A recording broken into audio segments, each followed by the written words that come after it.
this particular lesson and get on to some other stuff for the next week. But if I don't, there won't be too much to actually catch up with in the coming lesson. So before we get started here, quick prayer.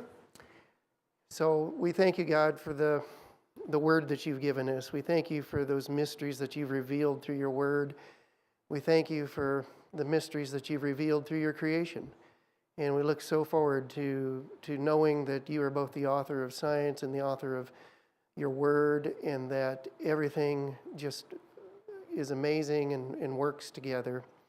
We also, at this time, say a prayer for Richard and Lori as they travel over to Africa to present, your word to the brethren over there, and that you protect them on their way, and that you make this a very successful trip for them. We thank you in your Son's name. Amen. So last week we continued looking at the two main competing cosmological arguments, which of course are the theory of creation and the theory of evolution. We were kind of almost 3/4 of the way through the theory of creation here, and we'd looked at the different days of creation, and as well as trying to make predictions for what we would find evidence of. So day 2 was the establishment of the atmosphere. We experienced an 80% nitrogen, 20% oxygen type atmosphere. I have enjoyed that for many thousands of years. I enjoy it every day, in fact. Day 3 was the creation of the first continent with dry and viable soil, along with fully mature plants that were already bearing fruit and seeds. Day 4 was the creation of the planets and stars, galaxies, basically a fully formed and mature universe. It had the appearance of age. That means photons from those distant galaxies were already reaching the Earth in order that Adam and Eve were able to see them, because otherwise how would those serve as signs and marking the seasons and the years and the days? Day 5, creation of a complete oceanic food chain, all of the birds, and we noted it was the establishment of the law of biogenesis, which is basically things reproduce after their own kinds. You don't expect 2 pigs to give birth to a sheep, for instance. In day 6, creation of land animals and mankind. We took a short sidebar about maybe how long Grandpa Adam and Grandma Eve was actually could have been in the garden. And today we'll start to try to finish up with the creation theory and get into the theory of evolution. So when we stop right there at the end of day 6, and this next section is really from day 6 up to, as I mentioned, the year 1656 AM, which means in the year of the world. Not so evident in the actual creation acts themselves, but there are other things that we can probably predict from that initial creation week. One is that we have an all-powerful, all-loving, and all-just and intelligent creator that would leave evidence of certain things. And one of those things would be in the nature of design. Now, design is a thoughtful and purposeful intent of creating things, for instance, and this should be evident from both the very microscopic type things, amoebas, bacteria, DNA, up to the macroscopic, the formation of planets and solar systems and galaxies, that you should be able to expect evidence of design in all of those different realms. In addition, there should be leaving evidence in the ideas of, and I'll read them off quickly here, adaptability, defined limits, robustness, something that's highly functional, reliability or being reliable, standardization, maintainability, interoperable, and aesthetics. And I know that's a mouthful, but let's go through them really quick. Adaptability. This would be continued operation even with unforeseen conditions or criteria, and perhaps changing to meet those new criteria. So we would expect an intelligent creator to build adaptability into the world around us. One of the most cited type examples is the peppered moth that is actually was over in England during the Industrial Revolution. Prior to the Industrial Revolution, all you would find is white peppered moths, okay? Basically like a miller moth that we find around here, and they'd be colored white. However, with the advent of the Industrial Revolution, all of a sudden, the peppered moths turned black. Now, the evolutionists cited that that was essentially evolution in action, and it supported their theory. But in terms of what happened later, it just showed adaptability, because it turned out, as they studied this phenomenon, that as the peppered moths were landing against trees over there, those trees were covered with soot.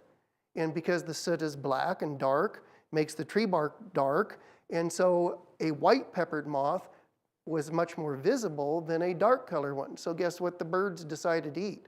All the ones that they could see. Hence, the white population of peppered moths decreased, the black ones increased. As soon as they stopped burning coal and other things that created a lot of soot on the trees, guess what happened? It flipped right back.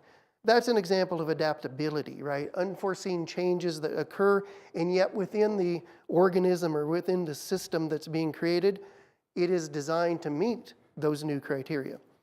What about defined limits? Well, this is the sense that adaptability is not infinite. It's constrained to certain limits that are imposed by the design itself. For instance, you can take a hammer, you can take a screwdriver, and a lot of us has actually used those things to be hammers. It's not really within the design of the screwdriver, okay, but you're able to do that. Yet at the same time, if you take a hammer and try to use it as a screwdriver, you'll probably not, it won't work so well, because the design of the hammer has built-in limitations that just don't offer itself to unscrewing a screw. So in a sense, defined limits within a community of organisms or within a set of parameters on geology or the solar systems or in galaxies would be expected from a creator. How about robustness? This is continued operation in suboptimal type conditions. For instance, people are very robust. We are also very fragile if you think in a much more macro scale, because there are environments that we simply don't operate in. But to a large extent, people are actually quite robust. If you cut your hand open and you're bleeding, you tend to be able to continue to operate until you can get it repaired, and then of course it will heal, which is an amazing design feature in itself, and you will continue to operate. Highly functional, designed to do amazing things. For instance, your hand. It can do everything from paint very delicate paintings to using a sledgehammer. And so there's a lot of high functionality built into the creation. And we would expect that from a very intelligent creator. What about reliable? Continued operation over long periods of time. How many times has your heart beat over the time of your life? It's probably in the millions, tens of millions, maybe even hundreds of millions of times for some of us, that it continues to beat and it continues to work, flawlessly over that long period of time. An intelligent creator is going to make his creation reliable. How about standardization? Using a good design in many different ways or in many different places. For instance, if we look at life in general, we are very much carbon and water-based, okay? Built from cells, all right? We find cells not only in humankind, but in animal kind, but in fungi. We find it in, bacterial type creatures. And so this idea of using a cell over and over and over again just means that it's a good standardized way of building biological life forms. Think about, bones that are in people. You have a humerus, and it looks very much like the same type of bone that you would find in a dog or in a cow. Yes, different sizes, of course, but nonetheless, a lot of bones within animals look very, very similar. What does that mean? Does that mean a common ancestor, as perhaps the evolutionary community would suggest? Well, you can look at it like that if that's how you want to interpret it, but you can also look at it as an intelligent designer saying, hey, bones are a good design, I will use them in many different places. And so it's essentially standardized type usage of a design. What about maintainable, easy to fix, and to continue operation? As I mentioned, if you cut your hand open, it'll heal up.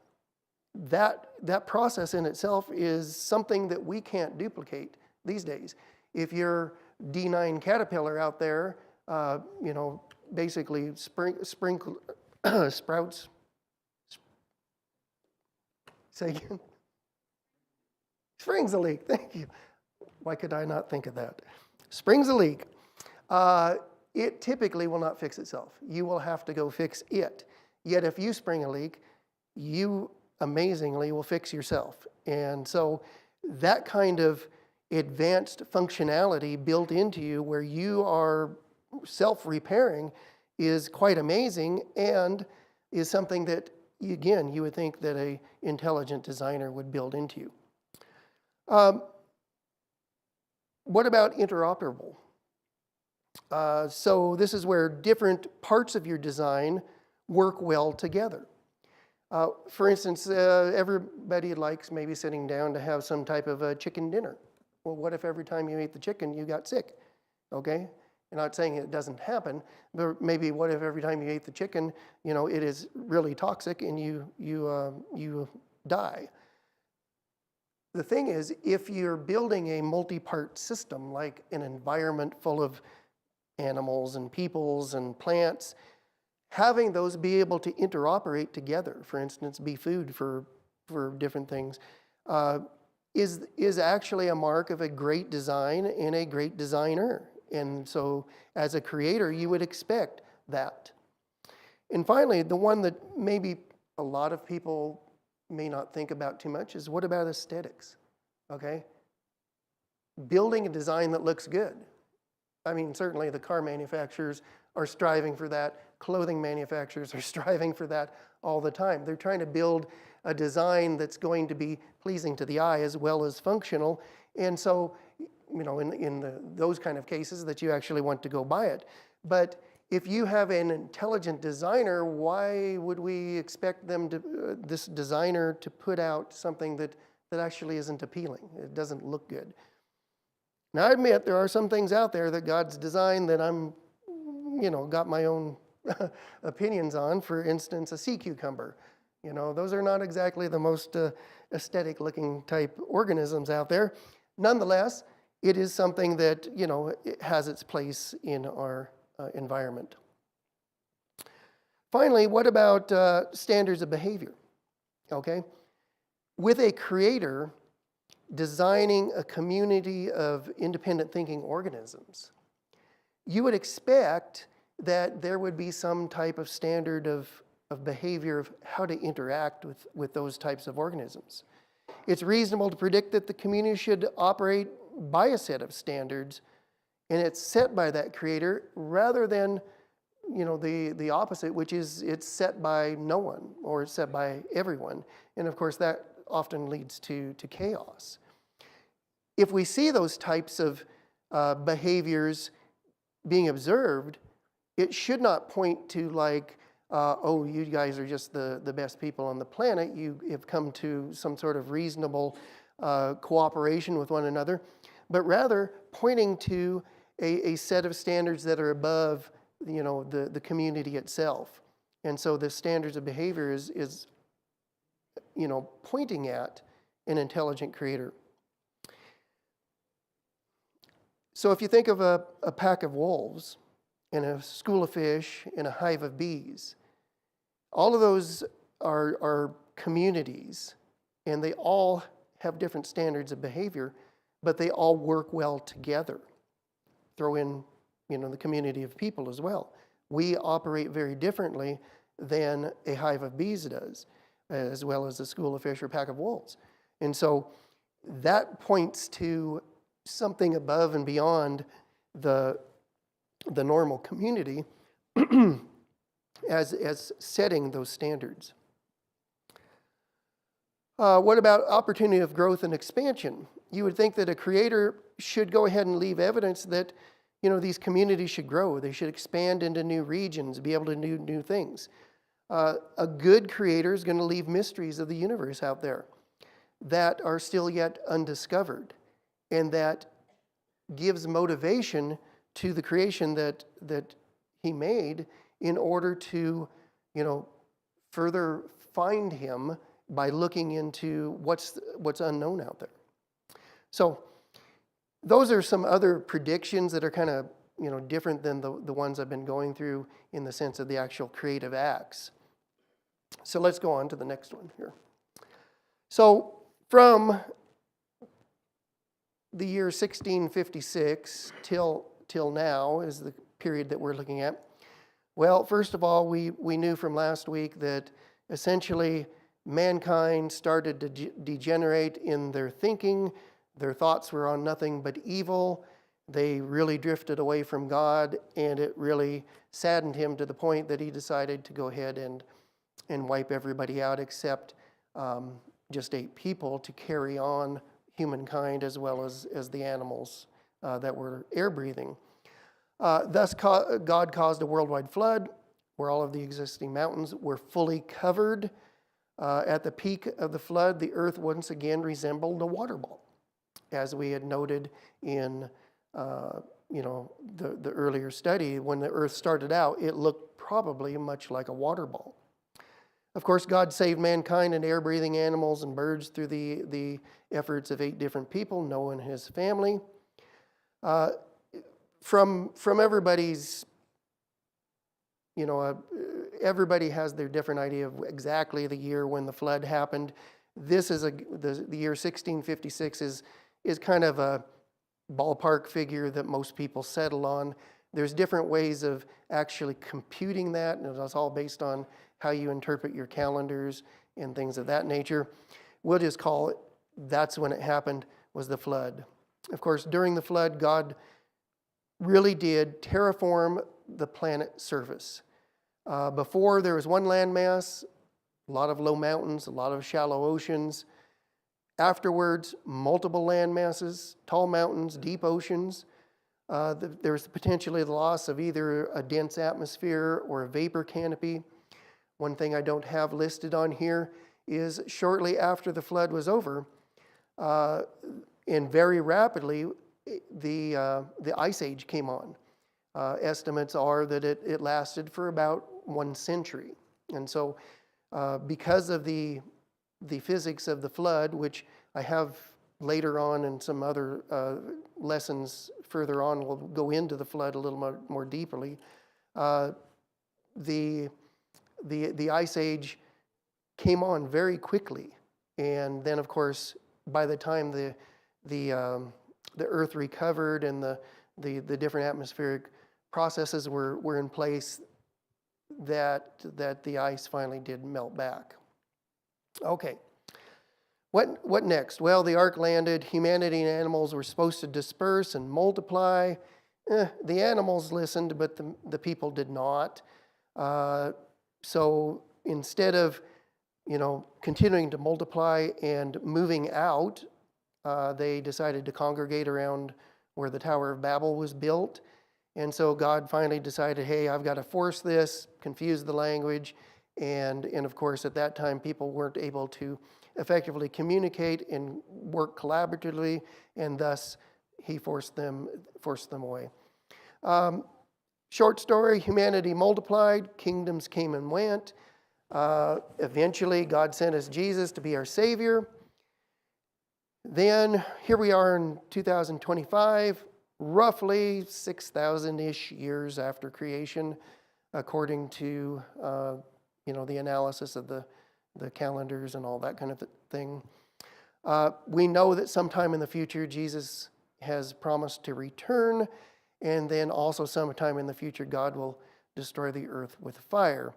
What happens to the rest of the earth at that time when the earth is destroyed? Well, we just don't know, because there's absolutely no indication of what will go on. So, looking again at this, what we have is the earth was completely terraformed, what we can tell from that discussion. Continents were broken up into the ones that we have today. We would expect to find extensive evidence for massive erosion, deposition, volcanism, volcanoes going off, earthquakes, vast coal beds and oil deposits from all of the pre-diluvian, which means before the flood, foliage being wiped out, extensive mountain building, including the newly built mid-ocean ridges. There would be a temporary ice age, as I noted before, with thick glaciers, and then with moving further down into the Tower of Babel, what can we expect from that? Well, similar origin stories would be passed down to cultures that were eventually separated geographically. So we would expect that people in China would have origin stories that would be probably very similar to the people in Africa and to the people in Europe. We, of course, would expect multiple languages to exist going forward from the Tower of Babel, and of course, we do experience that today, naturally. Also, there's kind of a reset on any pre-diluvian technological advances. Basically, we kind of think of Noah in, kind of robes made out of animal skins, walking around in sandals, and obviously looking like, he's a little bit primitive, right? That's kind of the presentation that we're given of Noah. But quite frankly, I don't know if that's exactly accurate. We know very early in Earth's history that Tubal-Cain was already working with bronze and iron. Okay? And, I'll just ask, what average citizen today knows what ore to look for in order to mine copper or iron? If you were out just walking in the foothills of Boise over here, and would you know what to look for? To know what kind of ore to collect? And then how would you go about separating the metals from that ore? Does everybody know how to properly smelt that ore in order to get out the impurities and separate out the rock from the iron itself or the copper? How about after you've gotten the metals out, do you know how to work it to purify that metal to the point where you can build something useful out of it? I would say most people walking around today would not know how to do that. There are certainly people that's their jobs, of course, in the mining industry, metalworking industries, and things of that nature. But I think the average person does not. Yet here we find Tubal-Cain, the grandson of Noah or of Adam himself, already working bronze and iron. Well, if we go back through what happened after the flood, the archaeological information says that the Bronze Age was about from 3000 BC to 12,000 or 1200 BC. What happened to that information? I mean, if Tubal-Cain was working it prior to the flood, something happened that they sort of lost that skill, lost that understanding. And it really wasn't until the for after 1200 BC, which is kind of the beginning of the Iron Age, that they rebuilt the technology to be able to deal with the higher temperatures that you have to in order to smelt iron.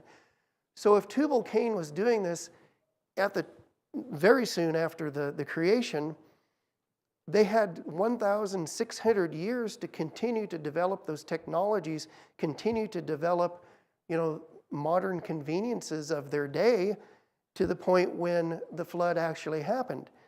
Could it be that they started doing what maybe society today is kind of doing, is they've gotten so technologically advanced, and this is just speculation on my part because we have no records of this, that they were drifting from God to the point that they didn't figure that they needed him. And of course, he might see that as evil, and that every thought was on the intent of evil, not necessarily fully in hating your neighbor and doing harm to them, but maybe in just ignoring God himself. So the question is, what was society truly like at the time of the flood when Noah was charged with building the ark? I'd just leave the door open that it might be more advanced than what maybe a lot of the presentations that we've seen would allow for that. So one other thing that we would also see based on this is a reduction in genetic diversity.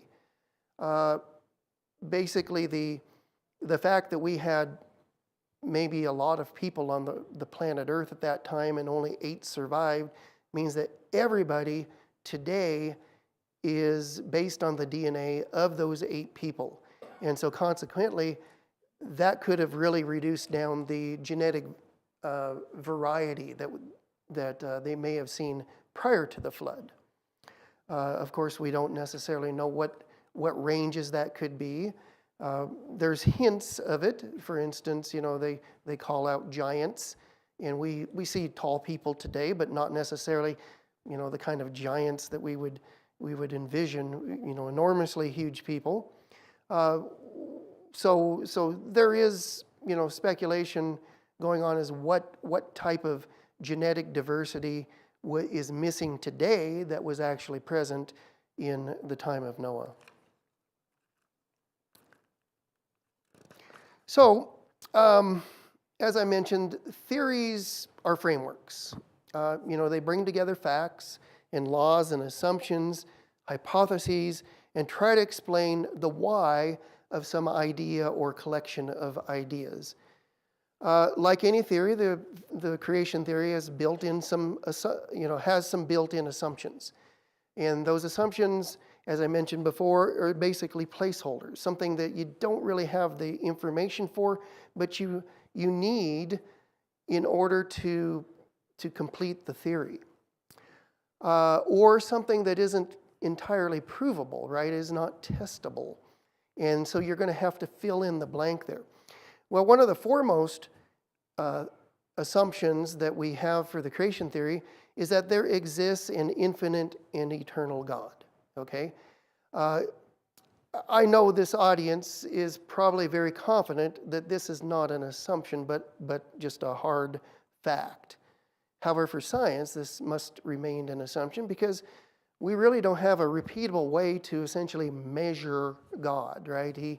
We just don't see him in the presence where we can maybe hook up some probes to him and test him and things like that, right?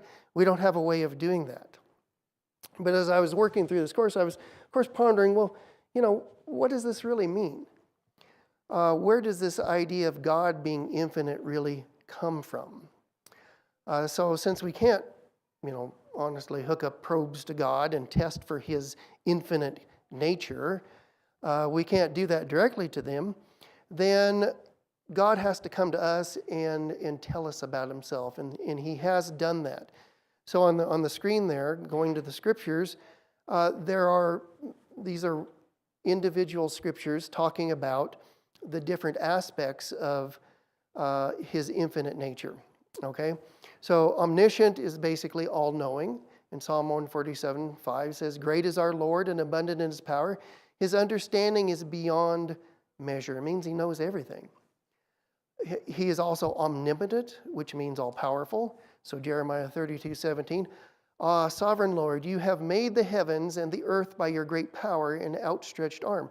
Nothing is too hard for you." So nothing would mean everything is easy for him. So he's all-powerful. Omnipresent means he's all-present. 2 Chronicles 6:18. "But will God indeed dwell with mankind on the earth?" That's a question. "Behold, heaven and the highest heaven cannot contain you. How much less this house which I have built?" And so if all of the heavens can't contain God, then he must be, pretty much everywhere. Finally, his eternal nature, Psalm 92, "Before the mountains were brought forth, or ever you had formed the earth and the world, from everlasting to everlasting, you are God." Talking about the time expanse. God is eternal in time. However, I'd like to focus just for a second on his attribute of being omnipresent for just a second here. So, if we look a little further, there's obviously more scriptures than the ones that I have listed up here on the screen. But if we look further, here's a few additional ones that further declare him to be all-present. So Jeremiah 23:24, "Can a man hide himself in secret places so I cannot see him, declares the Lord? Do I not fill heaven and earth, declares the Lord?"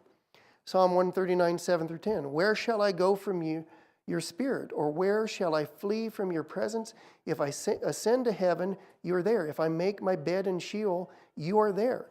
If I take the wings of the morning and dwell in the uttermost parts of the sea, even there your hand shall lead me, and your right hand shall hold me." God is present everywhere, even in Sheol, which could mean the pit, it could mean the grave. Proverbs 15:3, "The eyes of the Lord are in every place, keeping watch on the evil and the good." And so, through these scriptures, because we believe these scriptures are inspired by God himself, we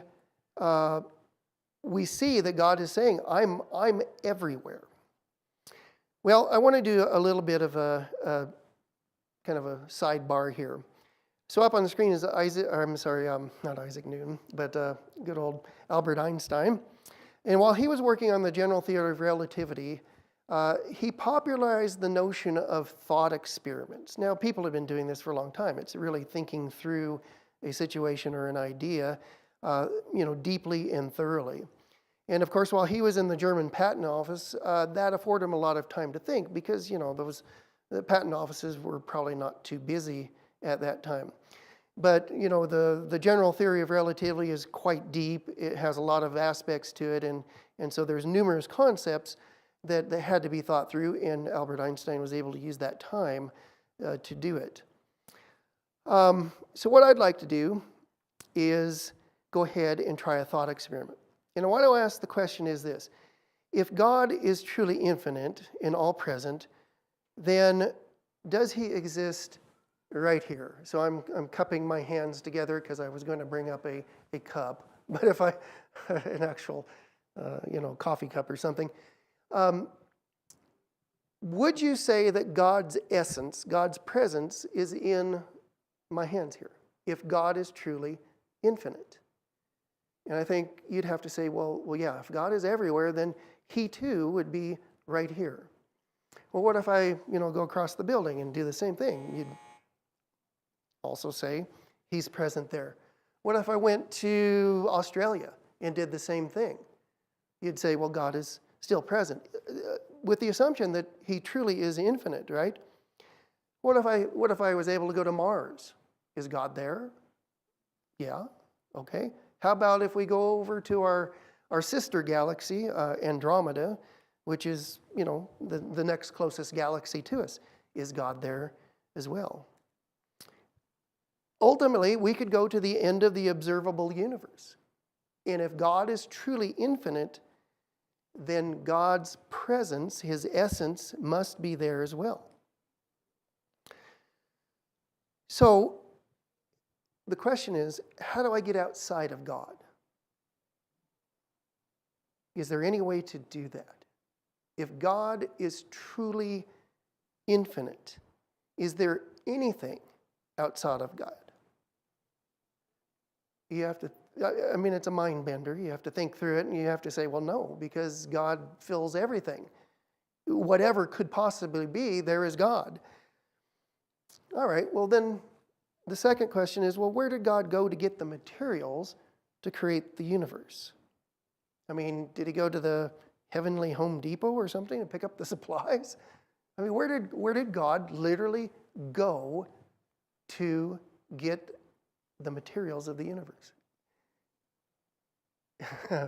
We have in his mind there, well, okay, his essence, let's say, or whatever God truly is, is intellect, which is maybe a form of energy or whatever.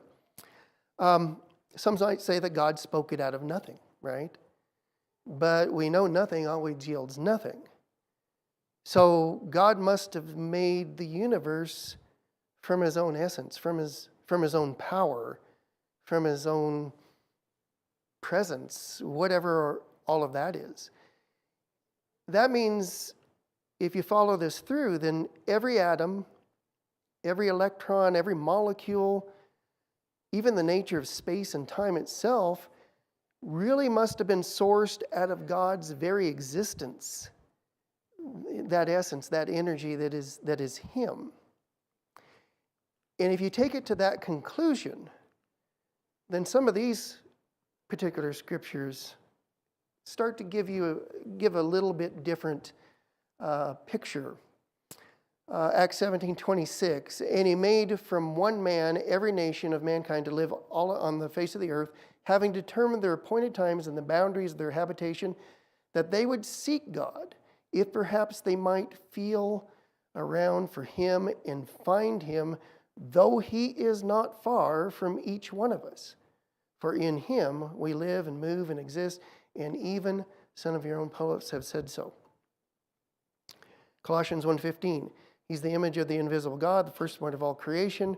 By him all things were created, both in the heavens and on earth, visible and invisible, whether thrones or dominions or rulers or authorities, all things have been created through him and for him. He is before things, and in him all things hold together. And finally, Philippians 4:6, do not be anxious about anything, but in everything by prayer and supplication, with thanksgiving, let your requests known to be God. If God is literally here, your prayer life could be something that you might think, does God really hear me? You might be in situations where it's tough.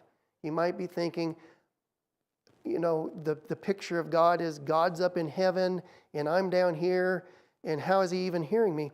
And yet by these types of things, no, we are literally swimming in God, that when you're praying, God is literally right in front of your face. In fact, his entire essence is permeating you and everything around you. And that should be more meaningful when you're saying your prayers, when you're in a tough situation, when you're thinking God can't possibly hear you, that literally God is here, right with you, and all the time, because everything that we know had to be made from him. So, I've got 1 minute. God placed us in this reality. And we will stop. Anyway, thanks very much.